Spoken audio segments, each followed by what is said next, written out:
नमस्कार साथियों, मैं उमेश कुमार आप सभी का द्रोणा पीसीएस के यूट्यूब प्लेटफॉर्म पर स्वागत करता हूं। मैं आशा करता हूं आप सब ठीक होंगे, अच्छी तरह से तैयारी करे होंगे। हम बात कर रहे थे ईओआरओ भर्ती परीक्षा के लिए महत्वपूर्ण नगर पालिका एक्ट के बारे में। नगर पालिका एक्ट 2009 को हम पढ़ना प्रारंभ कर चुके थे, जिसमें हमने अध्याय 1 और अध्याय 2 को पढ़ लिया था। अध्याय 3 हमने पढ़ना प्रारंभ किया था। अध्याय 3 तो आज से हम हमारे सेशन को शुरू करने वाले हैं अध्याय 3 के साथ में। नगर पालिका अधिनियम 2009।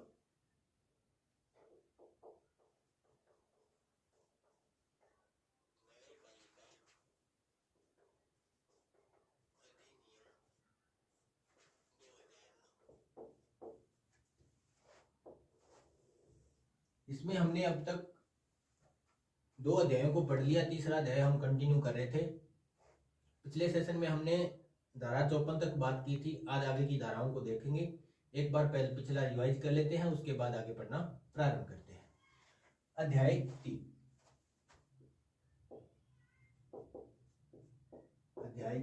अध्याय 3 जिसका टाइटल था वार्ड समितियां एवं कार्य संचालन या कार्य संचालन एवं वार्ड समितियां।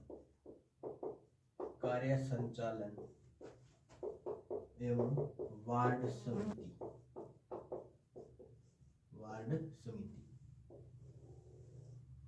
कार्य संचालन एवं वार्ड समिति अध्याय 3, जिसके अंदर हमें धारा पढ़नी है धारा 51 से धारा 66 तक।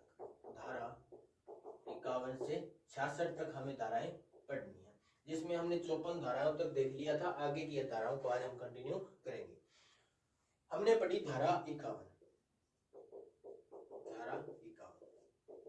धारा 51 में लिखा हुआ था कि नगर पालिका की बैठकों के संबंध में कुछ उपबंध, कि किस प्रकार से नगर पालिका में बैठकें आयोजित की जाएंगी। तो नगर पालिका में बैठकों के संबंध में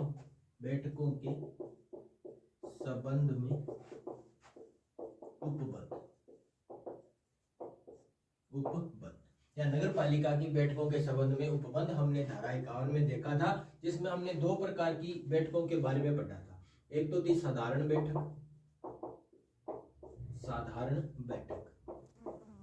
और दूसरी थी विशेष बैठक।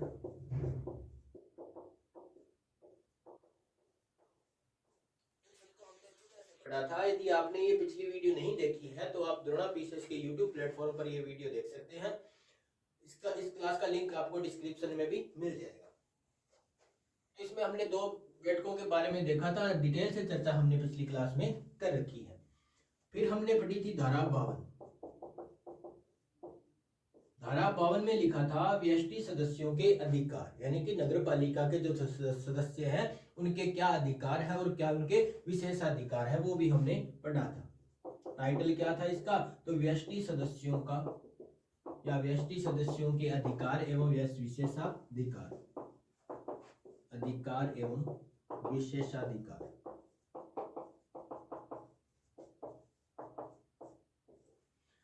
ये हमने पढ़ा था। फिर हमने देखा था धारा 53 को। धारा 53 में लिखा था कि अध्यक्ष के विरुद्ध कब अविश्वास प्रस्ताव लाया जा सकता है। तो इसमें लिखा था अध्यक्ष के विरुद्ध अविश्वास प्रस्ताव। अध्यक्ष के विरुद्ध अविश्वास प्रस्ताव।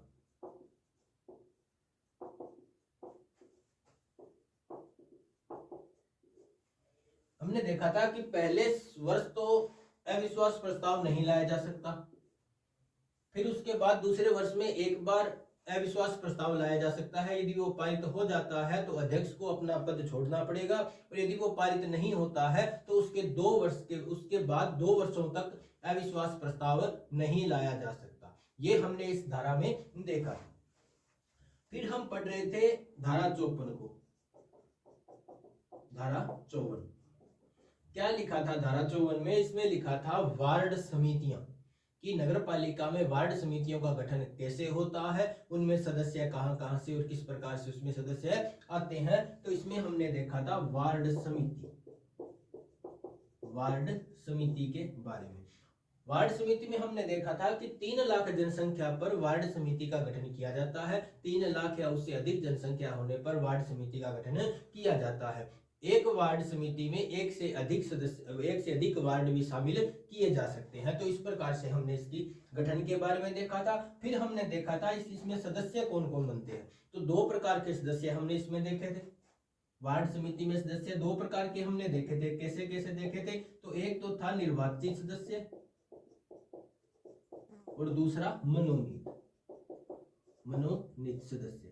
निर्वाचित में वो सारे सदस्य आएंगे जो प्रत्येक वार्ड के लिए जो निर्वाचित हुए हैं, वो सभी के सभी सदस्य इस निर्वाचित में शामिल होंगे। और मनोनीत में 5 सदस्य अधिकतम मनोनीत किए जा सकते हैं। वो भी कब मनोनीत किए जाएंगे? जब कि उनकी एक तो 25 वर्ष की आयु पूरी हो, 25 वर्ष की आयु पूरी होनी चाहिए, और उसके बाद इनको नगर पालिका का कुछ विशेष ज्ञान भी होना चाहिए, तब इनको मनोनीत किया जा सकता है। तो मनोनीत और निर्वाचित दो प्रकार के सदस्य वार्ड समिति में हो सकते हैं। ये हमने अच्छी तरह से देखा था। फिर आज हम बात करेंगे धारा 54 में जो कुछ उपबंध जो रह गए थे उनको आज हम देखेंगे कि इस वार्ड समिति का अध्यक्ष कौन रहेगा, किस प्रकार से कार्य करेंगे। फिर वो उसके बाद की बातें आज हम इसमें देखने वाले हैं। तो एक बार इसका स्क्रीनशॉट यदि आप लेना चाहो तो ले सकते हो। यदि आपने इसको साथ साथ में नोटबुक में नोट कर लिया है तो आपके लिए बेहतर रहेगा। तो बढ़ते हैं आगे, देखते हैं आगे की कुछ उपबंध। धारा 54 को थोड़ा सा और डिस्क्राइब कर लेते हैं, फिर हम बात करेंगे धारा 55 के बारे में। तो हेडिंग डाल लीजिएगा धारा 54 वार्ड समिति।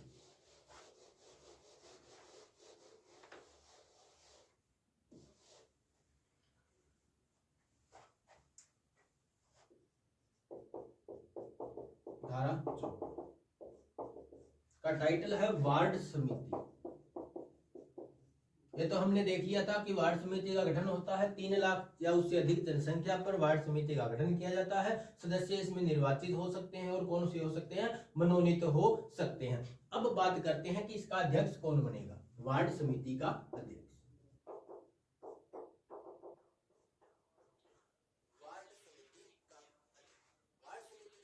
जैसे ही प्रथम चुनाव होते हैं नगर पालिका के, और नगर पालिका के प्रथम चुनाव होने के बाद जब भी नगर पालिका की जो प्रथम बैठक होती है, उस बैठक में जो सदस्य हैं वो अपने में से एक अध्यक्ष को चुन लेते हैं।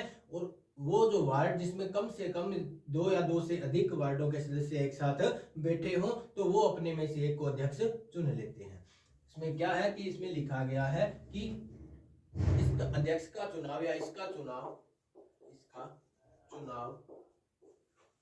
नगर पालिका की प्रथम बैठक में, नगर पालिका की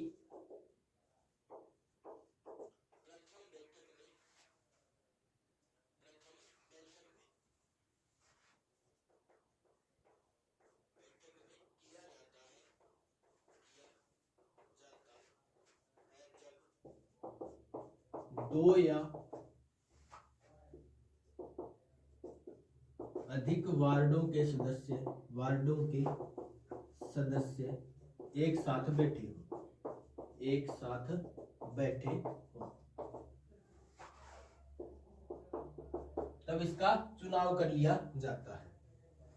तो अध्यक्ष के बारे में हमने बढ़ लिया कि अध्यक्ष का चुनाव कब होता है। तो इसका चुनाव नगर पालिका की प्रथम बैठक में, जब 2 या 2 से अधिक वार्डों के सदस्य एक साथ बैठे हो, तब उनमें इसका अध्यक्ष का चुनाव कर लिया जाता है। अध्यक्ष अपने पद पर तब तक बना रहेगा जब तक इसका उत्तराधिकारी पद ग्रहण नहीं कर ले। यह भी इसमें साथ में लिख लेते हैं। अध्यक्ष अपने पद पर तब तक बना रहेगा जब तक उसका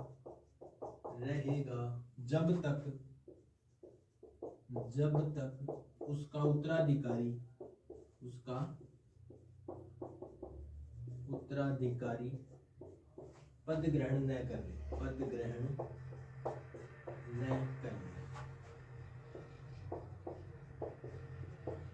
ये भी इसमें आपको साथ में ध्यान में रखना है कि अध्यक्ष का चुनाव कब होता है। तो वार्ड समिति के अध्यक्ष की चुनाव की बात चल रही है। वार्ड समिति के अध्यक्ष का चुनाव तब होता है जब नगर पालिका की प्रथम बैठक होती है, और प्रथम बैठक में चुनाव किया जाता है जब 2 से अधिक वार्डों के सदस्य एक साथ बैठे हों।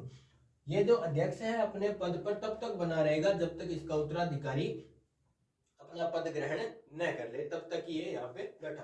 और ये जो अध्यक्ष है इसको एक के बाद दोबारा भी इसको पुनः निर्वाचित किया जा सकता है, ये भी आप ध्यान में रख लेना।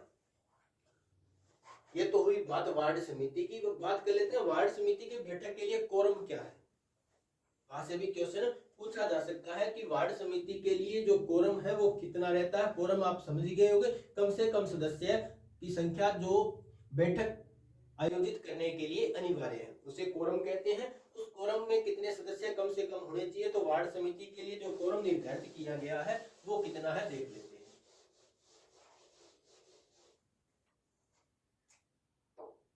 इसके लिए जो कोरम है, कोरम तो आप समझ ही गए होंगे कि कोरम कहते किसे हैं। तो इसके लिए सदस्य है कि अध्यक्ष के साथ 3 सदस्य, यानी कि टोटल कितने सदस्य होने चाहिए, 3 सदस्य, एक अध्यक्ष और 2 साथ में और हो सकते हैं। इससे ज्यादा होंगे, इतने या इससे ज्यादा होंगे तो बैठक आयोजित की जा सकती है। अध्यक्ष सहित 3 सदस्य, अध्यक्ष सहित 3 सदस्य, अध्यक्ष के साथ 3 सदस्य मतलब एक अध्यक्ष हो गया, 2 कोई और है तो बैठक आयोजित की जा सकती है। इससे ज्यादा जो होंगे तो बैठक आयोजित हो सकती है, ये आप ध्यान में रख लेना। तो ये है धारा 54 का उपबंध। धारा 54 में जो लिखा है उसको हमने अच्छी तरह से डिस्क्राइब किया है, आशा करता हूं आपको समझ में आया होगा। अब हम देखने वाले हैं धारा 55 के बारे में। तो हेडिंग डाल लीजिएगा धारा 55। इसका स्क्रीनशॉट यदि ले लिया है तो बढ़ते हैं आगे, धारा 55 को देखते हैं।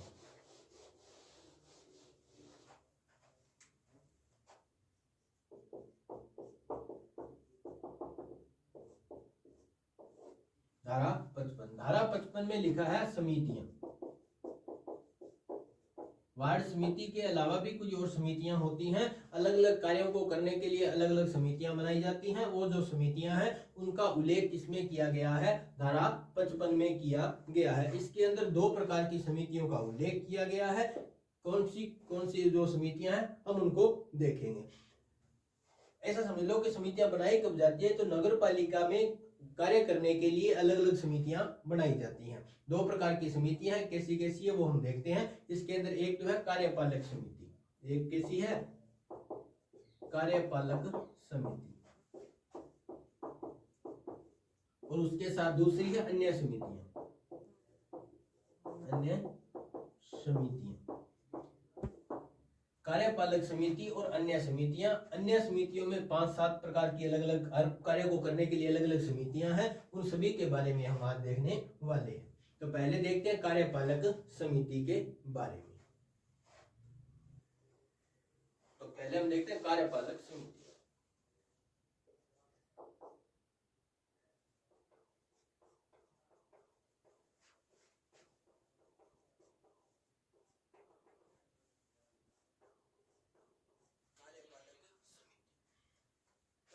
समिति में जो सदस्य होते हैं उनके बारे में यहाँ पे बताया गया है कि किस प्रकार के सदस्य कार्यपालक समिति में रहने वाले हैं। तो देखो इसके सदस्यों की बात आती है। सदस्य में एक पहली आएगी तो जो नगर पालिका का अध्यक्ष होगा, नगर पालिका का अध्यक्ष। दूसरा इसके अंदर हो सकता है नगर पालिका का उपाध्यक्ष, नगर पालिका का उपाध्यक्ष। फिर बात करते हैं जो तीसरा सदस्य कौन होगा, तो वो होगा नगर पालिका में विपक्ष का नेता, विपक्ष का नेता। इसको भी इस कार्यपालक समिति में सदस्य बनाया जाता है। फिर बात करते हैं क्या होता है, तो देखो नंबर 4 इसमें लिखा गया है कि कोई यदि नगर पालिका है तो वहां पे 3-5 सदस्य और रखे जा सकते हैं, और यदि नगर परिषद या नगर निगम है तो 7 सदस्य रखे जाएंगे। इसमें लिखा क्या गया है, ओरिजिनल एक्ट में यही लिखा गया है कि यदि नगर निगम या नगर परिषद है, नगर परिषद है तो वहां पे सदस्य कितने होंगे, 7 होंगे। और उन 7 में कम से कम 2 क्या होनी चाहिए, महिला होनी चाहिए। नगर निगम या नगर परिषद है तो 7 सदस्य अलग और रखे जा सकते हैं, जिनमें से 2 क्या होनी चाहिए, महिलाएं होनी चाहिए। और यदि वो नगर पालिका है, नगर पालिका है तो नगर पालिका है तो और सदस्य कितने रखे जा सकते हैं, 5 रखे जा सकते हैं और इसके साथ साथ अन्य समितियों के अध्यक्ष भी इनमें साथ में जो इसमें सदस्य रहने वाले हैं।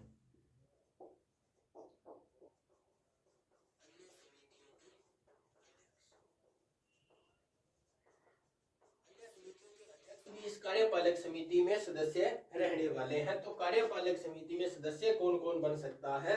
तो एक तो नगर पालिका का अध्यक्ष, दूसरा नगर पालिका का उपाध्यक्ष, विपक्ष का नेता। यदि नगर निगम या नगर परिषद है तो 7 सदस्य और रखे जा सकते हैं, जिनमें से 2 महिलाएं होनी चाहिए। यदि नगर पालिका है तो 5 सदस्य और रखे जा सकते हैं। और जो भी अन्य जो समितियां हैं उन सारी समितियों के जो अध्यक्ष है वो इस कार्यपालक समिति में सदस्य कहलाएंगे। तो ये बात आप ध्यान में रख लेना। फिर बात करते हैं कार्यपालक समिति का सचिव कौन होगा। इसका सचिव, कार्यपालक समिति का जो सचिव होगा वहां का प्रशासनिक अधिकारी होगा और नगर पालिका के लिए प्रशासनिक अधिकारी मुख्य नगर पालिका अधिकारी होता है। तो इसका सचिव कौन बनेगा? मुख्य नगर पालिका अधिकारी, नगर पालिका अधिकारी। यानी कि जब आप ईओ लगोगे, एग्जीक्यूटिव ऑफिसर बनोगे, नगर पालिका अधिकारी बनोगे, तो आप साथ साथ में क्या बन जाओगे? इस कार्यपालक समिति के भी सचिव बन जाओगे और अध्यक्ष भी यहाँ पे आप बन सकते हो। देखो कितनी अपॉर्चुनिटी है इस पोस्ट की, बहुत ही अच्छी पोस्ट है, बहुत ही शानदार पोस्ट है नगर पालिका अधिकारी की। एग्जीक्यूटिव ऑफिसर की जो ये पोस्ट है बहुत ही अच्छी पोस्ट है, शानदार। इसके लिए अच्छी तरह से आपको तैयारी भी करनी पड़ेगी, ये एक अच्छी तरह से पढ़ना पड़ेगा। 40 क्वेश्चन यहाँ से आने वाले हैं, 40 क्वेश्चन इस नगर पालिका एक्ट से आने वाले हैं। आपको इसको अच्छी तरह से तैयार करना पड़ेगा, बार बार लिख लिख के पढ़ना पड़ेगा, रटना ही पड़ेगा। इसके लिए और कोई भी मेथड नहीं है, कोई सूत्र नहीं है, कोई फॉर्मूला नहीं है कि आप उसको सॉल्व करोगे तो आपका ये सेल्फ सॉल्व हो जाएगा। ऐसा कोई नहीं है, कोई ट्रिक नहीं है, कोई कुछ नहीं है। बार बार आपको पढ़ के रटना पड़ेगा।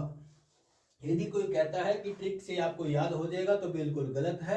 आपको डायरेक्ट इसको याद करना पड़ेगा, बार बार लिखना पड़ेगा। ओरिजिनल एक्ट को भी कम से कम आपको 5-7 बार पढ़ना पड़ेगा ताकि उसमें क्या क्या लिखा है वो आपको पता होना चाहिए। आपके पास में ओरिजिनल एक्ट होना चाहिए। तो ये धारा 55 में हमने देखी कार्यपालक समिति। इसके बाद कुछ और समितियां उसको देखने वाले हैं। इसका आप एक बार स्क्रीनशॉट लो, बढ़ते हैं आगे। तो आपने इसका स्क्रीनशॉट ले लिया होगा, बढ़ते हैं आगे, देखते हैं अन्य समितियों के बारे में।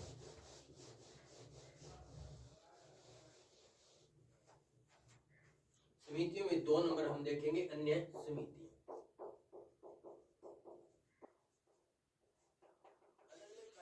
अलग समितियां बनाई गई हैं, इसमें कुछ 5-7 समितियां बनाई गई हैं। उन समितियों के बारे में देखने वाले हैं। तो इसमें कौन सी समितियां बनी हैं? तो देखो अलग अलग समितियां इसमें, जैसे एक देखते हैं वित्त से संबंधित समिति, वित्त से संबंधित समिति, स्वच्छता व सफाई से संबंधित समिति, स्वच्छता व सफाई से संबंधित समिति, भवन अनुज्ञा समिति, भवन अनुज्ञा समिति, एक है अपराध संबंध समझौता समिति, संबंध समझौता समिति,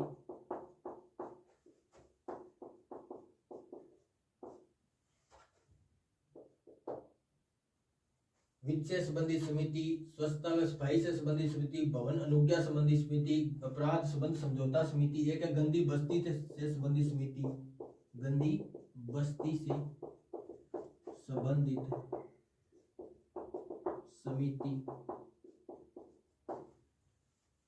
वित्त से संबंधित समिति, स्वच्छता व सफाई से संबंधित, भवन अनुज्ञा संबंधित समिति, अपराध संबंध समझौता संबंधित समिति, गंदी बस्ती से संबंधित समिति, और एक है नियम उपनियम से संबंधित समिति, नियम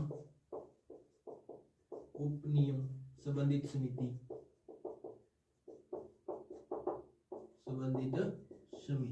तो इस प्रकार से कुछ 5-6 समितियां हैं जो आपको याद रखनी पड़ेगी। ऐसा याद रखो, धारा 55 में क्या लिखा गया है? तो समितियां हैं, इसमें एक हमने देखी कार्यपालक समिति, दूसरी हमने कौन सी देखी है, अन्य समितियां। तो ये होगी 6 समितियां, एक साथ एक और इसमें समिति बनाई जा सकती है। तो एक आप लिखोगे अन्य समिति। अन्य समिति कब बनाई जा सकती है, तो अन्य समिति यदि नगर पालिका में जो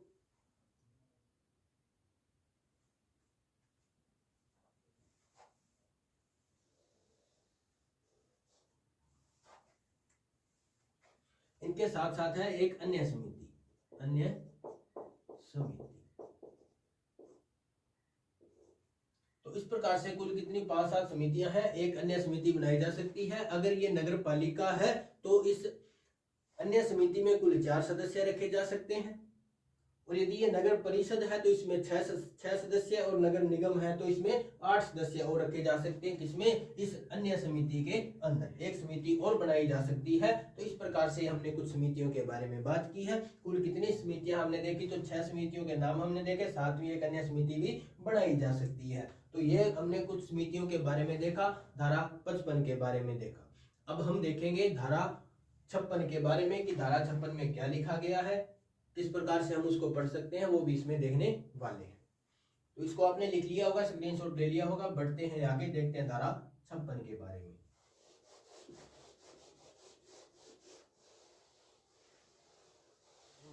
धारा 56,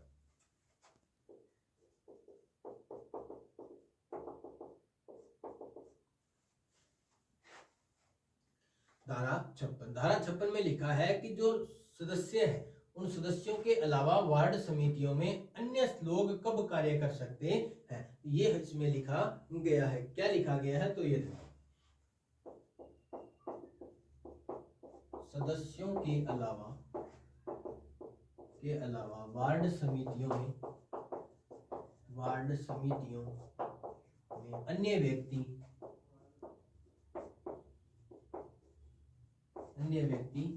कब कार्य कर सकेंगे,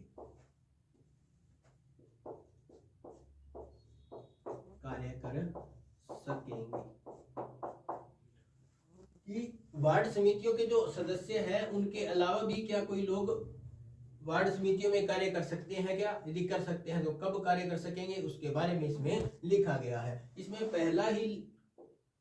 पहली लाइन में लिखा गया है कि उन व्यक्तियों को इसमें शामिल किया जा सकता है जिन्हें नगर पालिका प्रशासन में विशेष अनुभव हो। इसमें लिखा गया है नगर पालिका प्रशासन में विशेष अनुभव रखने वाले,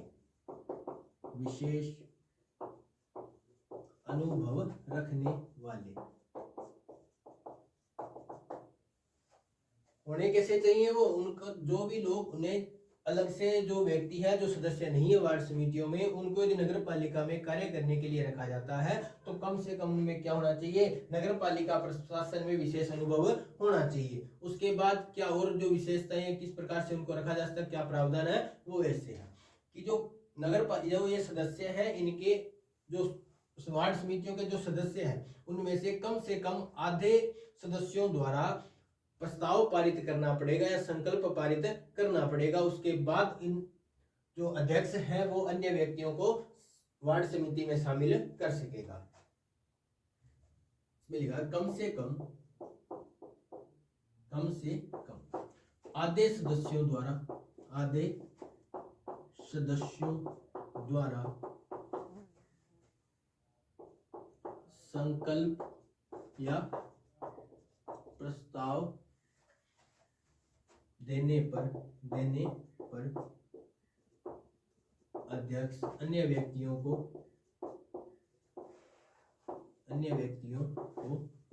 वार्ड समितियों में शामिल कर सकता है, वार्ड समिति में शामिल कर सकता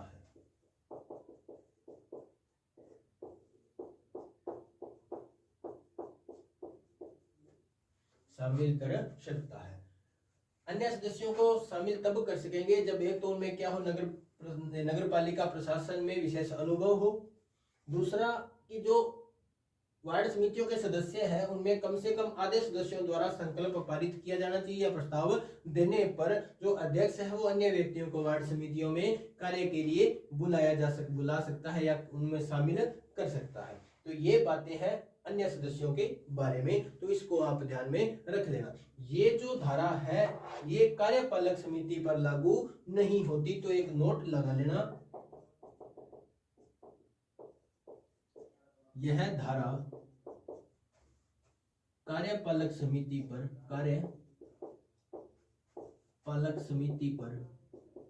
लागू नहीं होती।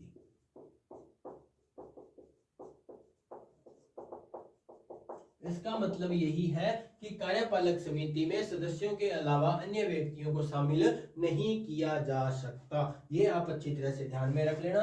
धारा 56 को हमने अच्छी तरह से देखा है। सदस्यों के अलावा वार्ड समितियों में अन्य जो व्यक्ति है कब कार्य कर सकेंगे, तो उनमें एक तो नगर पालिका प्रशासन में विशेष अनुभव होना चाहिए, आधे सदस्यों द्वारा प्रस्ताव पारित होना चाहिए, अध्यक्ष बाद में अन्य सदस्यों को बुला सकता है। तो ये आप ध्यान में रख लेना। अब हम देखने वाले हैं धारा 57 के बारे में। इसका स्क्रीनशॉट आपने ले लिया हो तो थम्स अप कर दीजिएगा। बढ़ते हैं आगे, देखते हैं धारा 57 को।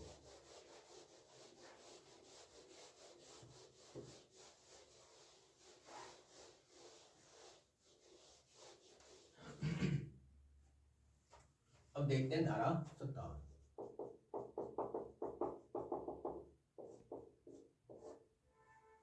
धारा 57 में लिखा है समिति के अध्यक्ष समिति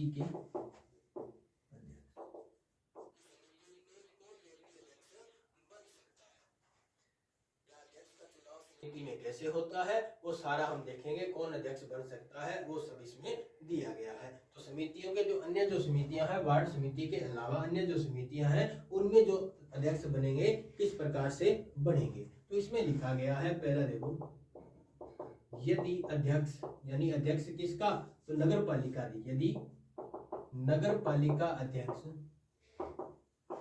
किसी समिति में सदस्य है, किसी समिति में सदस्य है, तो वह पदेन अध्यक्ष रहेगा। पदेन अध्यक्ष रहेगा।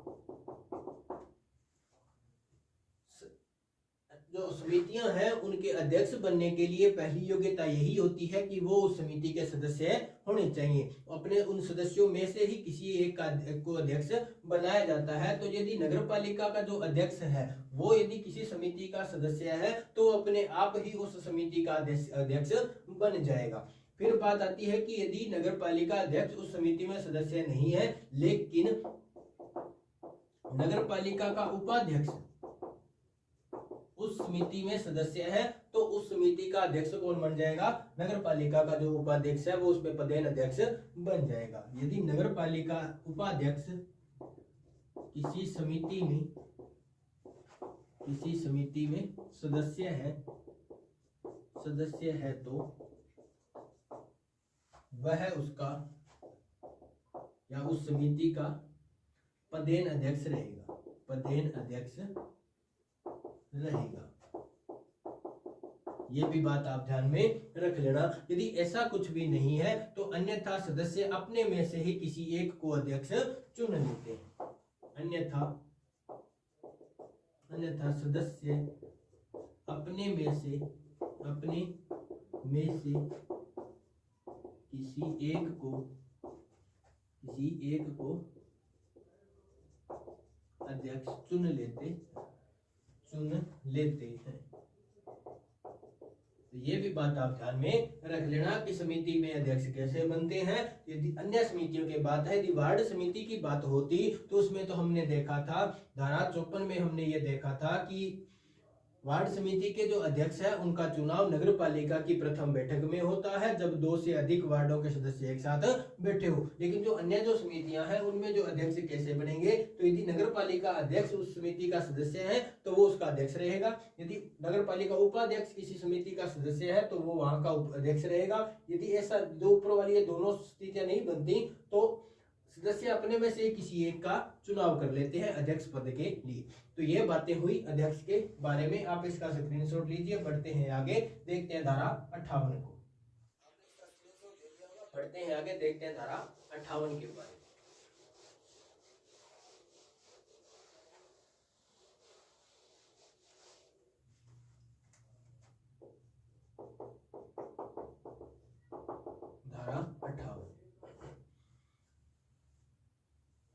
धारा 58 में लिखा गया है कि बैठकों के अंदर जो अपनाई जाने वाली सामान्य प्रक्रिया, यानी वार्ड समितियों की जो बैठक है उनमें क्या क्या प्रक्रिया अपनाई जाएंगी उनके बारे में यहाँ पे लिखा गया है।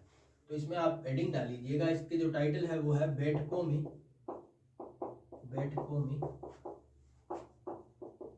अपनाई जाने वाली सामान्य प्रक्रिया।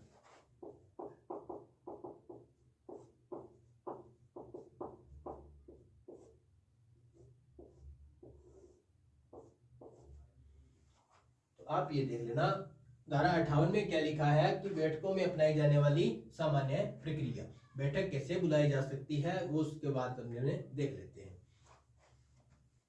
तो जो वार्ड समितियां हैं उसमें जो बैठकों के बारे में है वो है कि प्रत्येक 2 माह में एक बार बैठक बुलाई जाएगी या बैठकों के संचालन के संबंध में उपबंध बनाए जा सकते हैं, नियम निर्धारित करने होंगे, वो भी आप ध्यान में रख लेना। कब रखे जाएंगे? तो जैसे ही चुनाव होता है नगर पालिका का उसके 2 महीने के बाद में 2 माह के अंदर अंदर ही क्या करना पड़ेगा, हमें बैठकों के बारे में नियम निर्धारित करने पड़ेंगे। इसमें लिखा गया है प्रत्येक समिति को 2 माह के अंदर यानी जैसे ही समिति का गठन होता है उसके 2 माह के अंदर बैठकों के संबंध में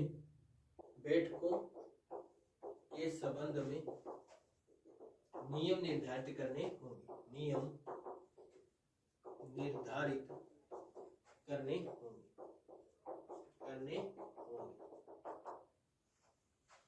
प्रत्येक समिति को 2 माह के अंदर बैठकों के संबंध में नियम निर्धारित करने होंगे। अगर समिति का अध्यक्ष 15 दिवस से अधिक अवधि के लिए अनुपस्थित है तो सदस्य अपने अनुसार ही कार्य करेंगे।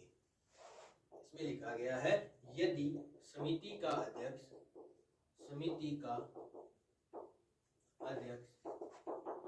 15 दिवस से अधिक अवधि तक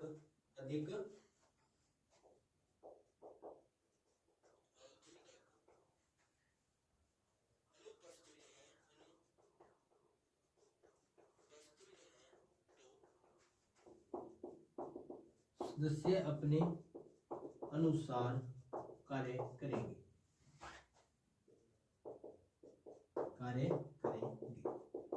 ये आप ध्यान में रख लेना कि बैठकों में अपनाई जाने वाली सामान्य प्रक्रिया, प्रत्येक समिति को 2 माह के अंदर अंदर बैठकों के संचालन के लिए नियम निर्धारित करने होंगे।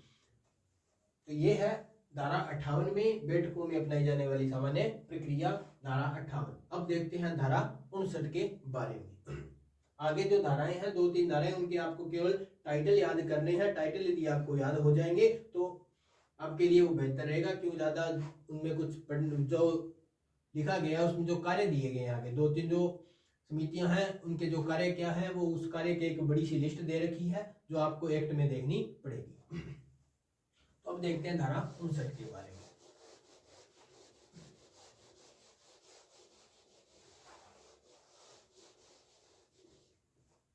धारा 59 में लिखा गया है कि समितियों को नगर पालिका के अनुदेशों एवं अपेक्षाओं के अनुसार कार्य करने होंगे।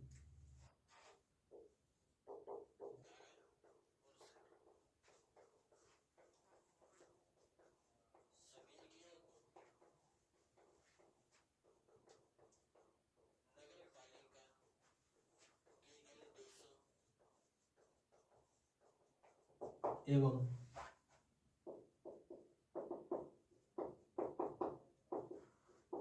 अपेक्षाओं के अनुरूप कार्य, क्योंकि क्योंकि जो समितियां बनाई गई हैं नगर पालिका के कार्य करने के लिए, नगर पालिका में अलग अलग कार्यों के लिए अलग समितियां बनाई गई हैं, तो उन समितियों को कार्य भी नगर पालिका के अनुदेशों के आधार पर और उसकी जो अपेक्षाएं हैं उनके आधार पर करना पड़ेगा। फिर बात आती है धारा 60 की। धारा 60 में लिखा गया है वार्ड समितियों के सामान्य कार्य।